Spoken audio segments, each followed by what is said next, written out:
আসসালামু আলাইকুম। আজ সোমবার 22 এপ্রিল 2024। দর্পণ টিভি ইউকে লন্ডন স্টুডিও থেকে সবাইকে স্বাগত।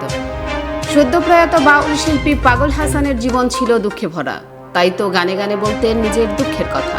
তোমায় আসমানে যাইও না রে বন্ধু, ধরতে পারবো না।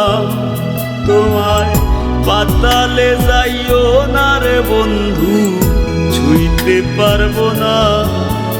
নিজের পরিচয় নিজেই পাগল হাসান বলে দিতেন যিনি, আসলেই তিনি কি পাগল ছিলেন?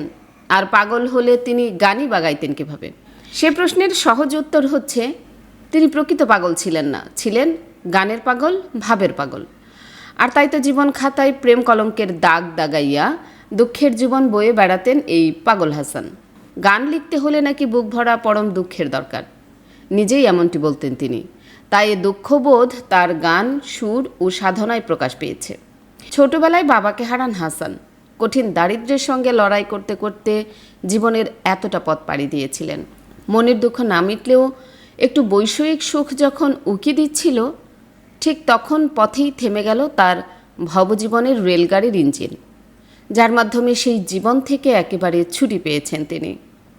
তবে তরুণ সঙ্গীত শিল্পী, গীতিকার ও সুরকার মতিউর রহমান হাসান ওরফে পাগল হাসানের মৃত্যুর পর তাকে যেন কাছের মানুষই নতুন করে চিনেছেন, তার জন্য কেঁদেছেন।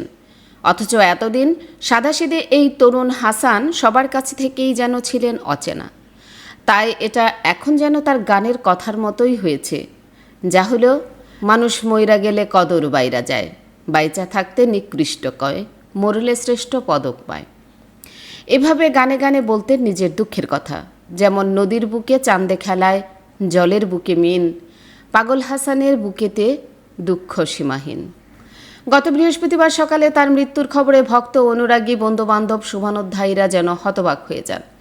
দিনভর তাকে নিয়ে আলোচনা, কত শত গল্প, শোকগাথা ছিল মানুষের মুখে মুখে। সকালে ছাতকে, বিকেলে জেলা শিল্পকলা একাডেমিতে তার জন্য বিলাপ করেছেন অগণিত তরুণ। সন্ধ্যায় শিমুলতলা গ্রামে হাজার হাজার মানুষ অশ্রুসজল চোখে শেষ বিদায় জানায় তাকে। শিমুলতলা সুনামগঞ্জের ছাতক উপজেলার একটি গ্রাম। গ্রামটির কৃষক দিলওয়ার হোসেন ওরফে দিলশাদ ও আমিনা বেগমের একমাত্র ছেলে হাসান। তাদের আরও 3 মেয়ে আছে, হাসান তৃতীয় সন্তান। বাবা দিলওয়ার যখন মারা যান তখন হাসানের বয়স ছিল মাত্র 5 বছর। এরপর মা আমিনা বেগম ছেলে মেয়েদের নিয়ে অকুল দরিয়ায় ভাসেন। সন্তানদের বড় করতে, দুবেলা দুমুঠো ভাতের জোগাড় করতে নিজে শ্রমিকের কাজ করেছেন। সংসারের টানা পড়েনে হাসানকেও নানা জায়গায় কাজ করতে হয়েছে। মা অনেক চেষ্টা করে সন্তানদের কিছু লেখাপড়া করিয়েছেন। সংসারের হাল ধরতে এক পর্যায়ে হাসান সরকারি টেকনিক্যাল স্কুলে অফিস সহায়কের চাকরি নেন। এ ব্যাপারে হাসানের মামা রবিউল হাসান বলেন, বড় অভাবে দিন গেছে তাদের, এখনও অভাব আছে, কিন্তু কখনো সেই কষ্টের কথা, দুঃখের কথা হাসান কাউকে বলেনি। চাপা স্বভাবের ছিলেন হাসান, তাই এখনও ভাঙা ঘরই আছে। 2 চালা 2 কক্ষের টিনের বেড়া ও টিনের চালা ঘরে মা, স্ত্রী, 2 ছেলে আর ছোট বোনকে নিয়ে থাকতেন। গান গেয়ে যা পেতেন বেশিরভাগই অন্যদের মধ্যে বিলিয়ে দিতেন, নিজের কষ্টের কথা ভোলেননি। হাসান ছোটবেলা থেকেই কষ্ট কী জিনিস বুঝেছেন, তাই অন্যের কষ্টে তার মন কাঁদত। গানের প্রতি সবসময় তার টান ছিল। এলাকার কোথাও গানের আসর বা জলসা হলেই হাসান সেখানে হাজির হতেন। সুনামগঞ্জ শহরে চাকরি করার সময় বিশিষ্ট সঙ্গীত শিল্পী ও সঙ্গীত প্রশিক্ষক দেবদাস চৌধুরীর সঙ্গে তার পরিচয় হয়। দেবদাস চৌধুরী বলেন, 15 বছর আগের কথা, শহরে কোনো এক অনুষ্ঠান হলেই হাসান যেতেন। এক পর্যায়ে তিনি গান শিখবেন বলে স্পন্দন সঙ্গীত বিদ্যালয়ে যুক্ত হন। পরে তিনি গানও লেখেন। তার গানের কথা দেখে দেবদাস অবাক হন। কথার গভীরতা, আধ্যাত্মিকতার টান সবাইকে মুগ্ধ করে। সেই থেকে শুরু। মঞ্চে তিনি আলো ছড়াতে শুরু করেন নিজের লেখা ও সুর করা গান দিয়ে। শহরে তরুণদের একটা গ্রুপের সঙ্গে তার বন্ধুত্ব গড়ে ওঠে। তারা কেউ গান, কেউ অভিনয় করেন। এক পর্যায়ে হাসান চাকরি ছেড়ে পুরোপুরি গানে ডুবে যান।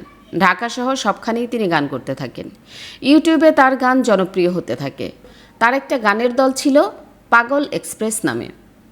হাসানকে হাওড় জনপদ সুনামগঞ্জের বাউল সাধকদের উত্তরসূরি হিসেবে দেখেন দেবদাস চৌধুরী। বলেন, তার লেখা গানের সংখ্যা প্রায় 1000। তার গায়কিতে অন্যরকম একটা মায়া বা অলিয়ানা ছিল, যা সবাইকে আকৃষ্ট করত। 2011 সালে হাসান বিয়ে করেন সুনামগঞ্জ শহরের বাসিন্দা লুৎফা বেগমকে। তার 2 ছেলে। বড় ছেলে 15 বছরের মাকসুদুর রহমান জিনান সুনামগঞ্জ শহরের জামিয়া ইসলামিয়া মদানিয়া মাদ্রাসায় এবং ছোট ছেলে মুশফিকুর রহমান জিসান সুনামগঞ্জ সরকারি জুবিলি উচ্চ বিদ্যালয়ের 8ম শ্রেণীর শিক্ষার্থী। হাসানের জনপ্রিয় গানের মধ্যে আছে আসমানে যাইও না রে বন্ধু ধরতে পারবো না, পাতালে যাইও না রে বন্ধু ছুঁইতে পারবো না, বুকের ভিতর রইও রে বন্ধু বুকের ভিতর রইও, অন্তরে অন্তর মিশাইয়া পীড়িতের গান গাইও, জীবন খাতায় প্রেম কলঙ্কের দাগ দাগাইয়া ছাড়িয়া যাইও না রে বন্ধু মায়া লাগাইয়া, 2 দিনের সংসারী আর মিছা দুনিয়াদারি তোর চরণে দিলাম আমি সব বিকাইয়া, কৈর ঘৃণা যায় আসে না তবেই যাবে মনের তাপ, আল্লাহর ওয়াস্তে কইরা দিও তুমি আমায় মাফ, জানতাম যদি তোমার পীড়িত কচু পাতার পানি তবে কি আর কুল হারাইয়া হইতাম অপমানী, দেহের কুপির তেল ফুরাইবে জ্বলবে না রে বাতি, অনন্তকাল একলা রইবে হইবে না কেউ সাথী। কিন্তু এখন থেকে তার জীবন প্রদীপ নিভে যাওয়ায় তিনি লিখবেন না কোনো গান বা তুলবেন না কোনো সুর আর দোল। টিভিউকে ফেসবুক পেজটি লাইক কমেন্ট ও ফলো করে আমাদের সাথেই থাকবেন। আল্লাহ হাফেজ। 24 ঘন্টা সপ্তাহে 7 দিন আকর্ষণীয় এক্সচেঞ্জ রেটে সমগ্র যুক্তরাজ্য থেকে বাংলাদেশে টাকা পাঠান। আইএফআইসি মানি ট্রান্সফার ইউকে লিমিটেডের মাধ্যমে যখনই পাঠাবেন তখনই জমা হবে আইএফআইসি কিংবা দেশের যে কোনো ব্যাংক অ্যাকাউন্ট এবং বিকাশ ও নগদ ওয়ালেটে। মানি ট্রান্সফার করতে সার্বক্ষণিক আছে আমাদের মোবাইল অ্যাপ এবং আপনার নিকটস্থ অনুমোদিত এজেন্ট। বিস্তারিত জানতে কল করুন 02072479670 নম্বরে। আমাদের ঠিকানা 18 Brick Lane, London E1 6RF UK। IFIC money transfer UK limited IFIC ব্যাংকের নিজস্ব প্রতিষ্ঠান।